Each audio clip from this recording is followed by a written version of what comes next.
first of all, the only true way to go direct is directly to the client, straight to the business, meaning the person calls you and you're dealing directly with the person who's writing the check or swiping the card or processing the Venmo. That's the only way to go direct. And this is how you know if you're going direct, right? Because the price that you are commanding or the terms that you are you know presenting are your terms. It's your playing field because this is your business rather than you being given or being led to someone else's time or someone else's. Listen, nothing wrong with that. All right. It's certainly a way to do well and to have a profitable business and a sustainable business. Absolutely. But understand it's so critically important that you understand that there are two distinct differences in how you approach this. One in which you're playing on your terms and your playing field, and the other is when you're playing on someone else's. And it's important that when you're struggling with getting clients or struggling to generate enough business, it's important that you know those dynamics. It's not that one is better or worse than the other. It's just that it's different. And when you are able to filter, what is helping you achieve which goal, in my case, I don't work with direct title companies at all. I mean, they find you on Google, which I think is highly effective. It's incredibly underutilized. And for the person who knows how to work Google and can figure out Google, then the world's at your fingertips. The ability to implement some of the automation strategies and to ensure that something like a Google ad that can be omnipresent, it can be anywhere somebody's looking for a notary, whether it's a title company, whether it's an individual, whether it's a business, whether it's a nursing home, whether it's a women's shelter, or whether it's a recycling center, pharmaceutical company, it doesn't matter. What they're going to do is be tasked with looking for a notary. Somebody will, right? Somebody's assistant or somebody's cousin or somebody's daughter. And then when they come across your information, they then proceed to enlist you for business. Now, I might have a decision made and I know where I want to go, or I might call several people and try to decide on, which one's the cheapest if I'm looking for something cheap. But if I'm looking for a notary, if my aim is to find a notary and get a document notarized, then why can't they find you?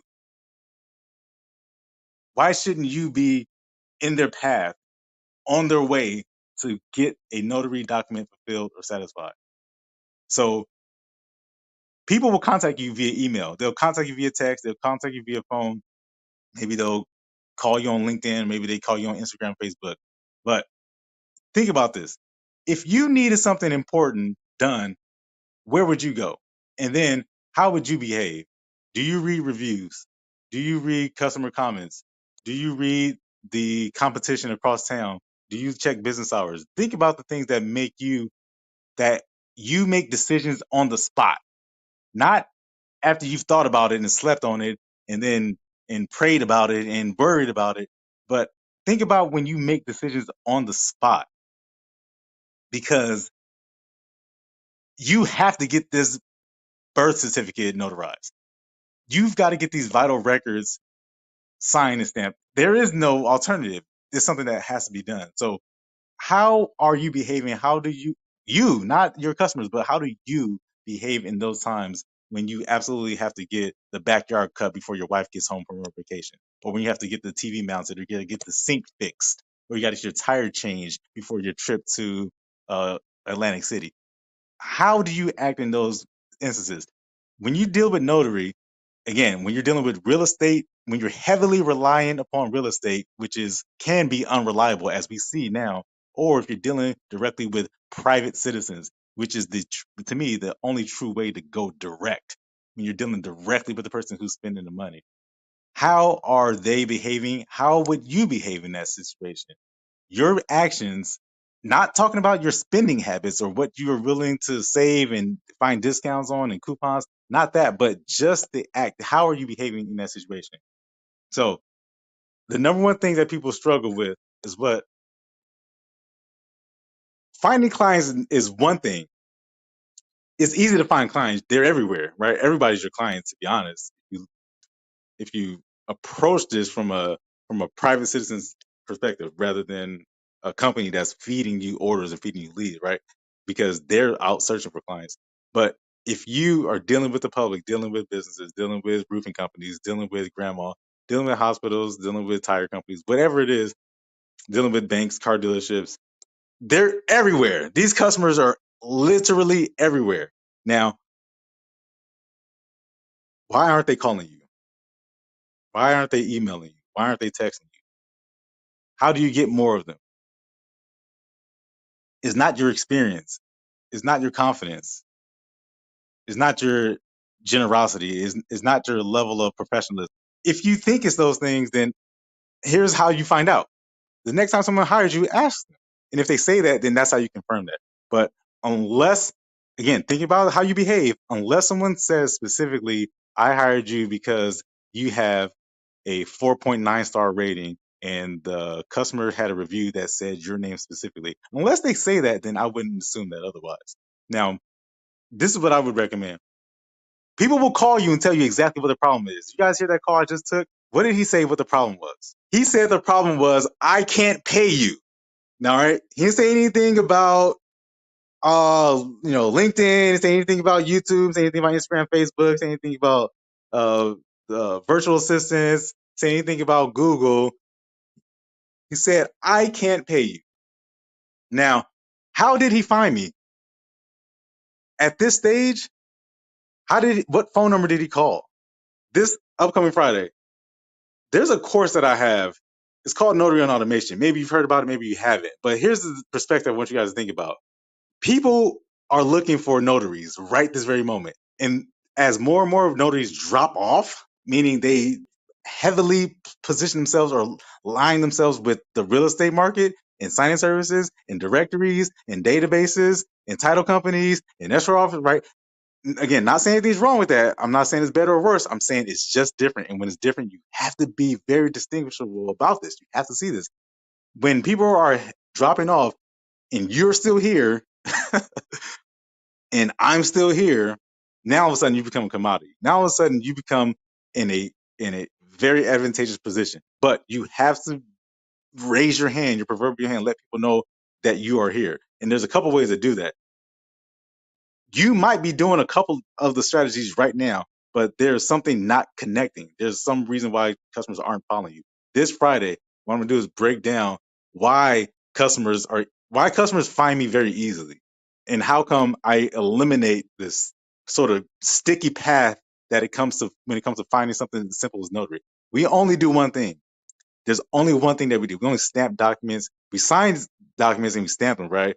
We obviously verify identities. But at the end of the day, people call you for one reason and one reason only. They only call you to sign the document, stamp it. They didn't call you for directions to the museum. They didn't call you for directions on how to bake apple pie. They call you for a notary. So when people are looking for one specific thing, which is very simple that we offer, right? It's very easy to find them because they're only looking for that one thing. I know that this is my client every single time. I know this because in order for you to even get this number, you'd have to be able you'd already have to have been exposed to the marketing, to the advertising, to the prices, to the terms, right? We're talking about playing on whose playing field, whose terms are you subjected to? The signing services or you're subjected to whose terms are you operating with? Is this your business or is this your job? Which one do you want it to be? How do you want it to operate? When people find you, when people are looking for notaries, and they will find you if they're looking for a notary. If they're not looking for something cheap, if they're not looking for something discounted, if they're not looking for something illegal, right? I can't help you, can't do anything for you there. I can't help you with directions to the circus. I can't help you do something that's illegal. If you are looking for a notary, because that's what I am, you've found it. Now it's only up to me to help facilitate this process. As you know, I don't talk about loan signing very much, only from an educational perspective. But at the end of the day, it's not so bad after all to get your own clients because that's when you're running your operation, how you want it to look, how you want it to operate. And when you have control over the terms, over the conditions of the appointment, because again, they're calling you. You called me, sir, ma'am. I didn't call you. You reached out to me, right? I was just minding my business. I was just in Houston, Texas. I was just in Atlantic City. I was just in Vegas. I was just at the beach. I was sleeping. I was in the shower. I was at my house minding my own business, gardening, playing with my kids. I was at work. Maybe I have a full-time job. And then you reached out to me. So the only reason you would reach out to me after everything that you've seen, everything, all the, marketing, all the advertisements, and all the other people that you reached out to we're talking about the crosstown competition, all the other people you reached out to who you were not satisfied with their service, or they maybe didn't even answer the phone call, or they didn't respond. They took 2 days to respond to an email. And now here you are in front of me looking for a notary. You found it. So the only question at this point is, when do you want to get this done? The only reason why somebody would ever reach out to you is to call you, is to book the appointment, to confirm the appointment. That's how you want the operation to run. You want the client to come to you and to book the appointment. Apostille, fingerprinting, process serving, field, whatever the heck you do, but all these other things that are quote unquote notary related. But if your objective is to get notary appointments, the number one reason why people are struggling to get clients, think about that. What is the number one reason why people are struggling to get clients? Is it because of your price? I doubt that. I doubt it's the price. People will make that excuse. They'll say that this is, or they'll say, "Oh, I'm not on LinkedIn, or I'm not on, or I haven't been doing it long enough, or my experience, and the other person cross town is cheaper." All these different excuses. There's only one reason why people really truly struggle with getting clients. Distinguishing between this sort of job related focus or this business related focus. There's two different ways. Again, it's not better or worse. It's just different. You have to be able to distinguish between these two. And when you're able to do that, it becomes very clear. The path becomes very clear as to how you want to attack and how do you want to address some of these deficiencies in your process, in your procedures, so that people can make appointments. That's exactly what you want to do. That's the end goal, right? If that's not your end goal, maybe you're in the wrong room. If that's not your end goal, maybe you won't be in business for very long. But at the end of the day, we all understand we want to provide the best, the leading notary public service in our area. We want to be the leaders. We want to be consistently busy. We want to be the ones that, whether it's 50 appointments a day or whether it's 5 appointments a day, but you want consistent appointments. Otherwise, you won't be in business for very long. Hopefully, that's your objective: is to run this business, to operate. So do it. So operate the business. Really, how you focus on just getting the appointment. That's the objective. Booking the appointment. That's all I focus on. That's all I care about. Being the leaders at removing the obstacles so that people can get their appointments done. But here's the thing I want you to think about while while you guys go on your day. It's still morning here on the West Coast. Most appointments take place between 10 o'clock and 3 o'clock. As far as the other things, as far as dropping goodies off and putting donuts and stuff, going in with scripts, don't do that. People can tell when it's a script. Just speak from yourself. You guys already have a notary in house? Gotcha. A lot of businesses already have notaries. There's a roofing company I work with. They already have a notary in house. She's never there. So when she's not there, guess who they call? You. But eliminate that path for that to take place. You have to input that process in order for this to happen. You have to facilitate that. Once that's in place, then your marketing becomes a piece of cake. Because again, you only do one thing. So what could you possibly market other than getting that one thing done? You want to stand out from the people that are in your town or people that are in your area? Market that. That's what I do. I market that. How do you get this done? Because some people will tell you how professional and how punctual they are and how they dress nice and how they smell good and how they bring you croquettes and bring you tea and then they give you gift cards and then they see you at a marketing event or networking event. Like, these things are good. It ain't going to hurt. It's not going to help. But at the end of the day, this is a business, is it not?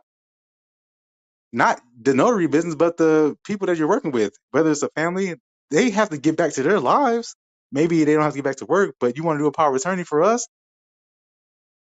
I'm calling you to get a power of attorney for my grandmother. All right, now this is your opportunity to say, you need a power of attorney from us? First of all, sir, do you know what a power of attorney is? Do you know how powerful this document is? Do you know what it represents? It represents your great grandchildren so that your legacy can continue to live on. Anybody can do this. Why am I the one to do it? Because I can facilitate this happening to make sure that your legacy lives on, and that $8 million in the house and the cars and the horses and the boats, that they all pass on to your great grandkids. That's the reason why. Anybody can put their name on this piece of paper. It's just a piece of paper, right? No, it's not. It's a power of attorney, or it's a trust update, or it's a gun permit, or it's a theft affidavit for a car that was stolen at a dealership. It's it's all these different things why people call you. Think less about the actual document and more about what it helps the person accomplishes on the outcome, and then make it happen. That's what you market. On Friday, I'll demonstrate how that works. Very straightforward once you see it, but you got to understand that there's a difference first. Got to understand that there's a distinct difference first. Not better or worse, it's just different. And once you have that, now you have to input this apparatus that goes ahead and facilitates this whole process. The example I was going to say was $120 on a Google ad per month. For people who don't know, there's an experiment that I ran this past summer, and I basically doubled and I quadrupled the ad spend just to see what happened. I wanted to measure how people would behave if they saw the ad more often. You would think that the income would increase, and you should, rightfully so. But what you learn is how people behave. What you learn is that there's a break even point. In other words, well, there's three separate ways to break this down. Same day appointment, which was basically call me now. There was the online scheduling, and then there was the vital records, which was specific document types. What you learn is people will still use the ads, right? But I did this on my Instagram, when I changed the language on the vital records um, ad, it dropped like significantly. It dropped like 20 calls, and you watch it sort of tumble over the month. So over a month, I lost 100 calls. But as soon as I reversed it to the previous wording, it went right back up. And matter of fact, I'm gonna post that new picture up today so you can see it. For the previous 4 weeks, it literally dropped 20 calls, like 23 calls, 18, 19, 14. It just dropped. And then I reversed the language because, right, you document this stuff because I'm testing the ad. And then I put the language back up, and then you see it climb right back up. So what does that tell you? That tells you that there's one thing for people to look at or to have your ads shown, but what compels them to take action? Because you facilitate this process. Anybody can go to any notary, UPS store, down the street, cross town, and you don't know how people behave. You can't control what people decide and what's in their mind and what their timelines are like. I wouldn't focus on whether or not your price is too high or whether or not the person's across the street, their price is too high. I would focus just on facilitating that process, meaning the language when people were looking for birth certificates. I noticed that what compelled them to click one thing, they absolutely ignored the other. So now it becomes fun. So now you can actually control and modulate your income. If you were to spend $100 a month on Google Ads and then it returned 2,000 or it returned 800 or it even returned just $200, that would still be double. That would still be a great return on their investment. How are you behaving when you need something right this very moment? Damn, why did I wait so long to get my yard cut? Why did I wait so long to find a gift for my best friend's wedding? Now let me go and act. Let me go and find this. Some people behave that way when they're looking for a notary, not everybody. But some people behave that way when it's time to register their kids for school, but not everybody. Now, if you can now somebody calls you and they say, hey, I need this done tomorrow or today, or I'm looking to get something scheduled, I'm just calling around, you have this person on the phone. With the automation setup, this person only gets to you. They only contact you. They only see your number because they've already been exposed. So by the time this person's on the phone, they've had every single opportunity to book you, but for some reason they didn't. And what they did was they called you. Like this person who just called me, he called me and he said, hey, I'm having trouble finding or processing this payment. You know exactly what their problem is, but they're still your customer. So let me call this person back and let me get this customer, because that's what it's about. If you want to learn more about this process, click that link at the top so that you can register for this seminar. I keep calling it seminar, but it's not. It's a webinar. Be very quick. I think it'll be worth your time, especially if you're struggling with getting clients. At the end of the day, it's all about, can you book the appointment?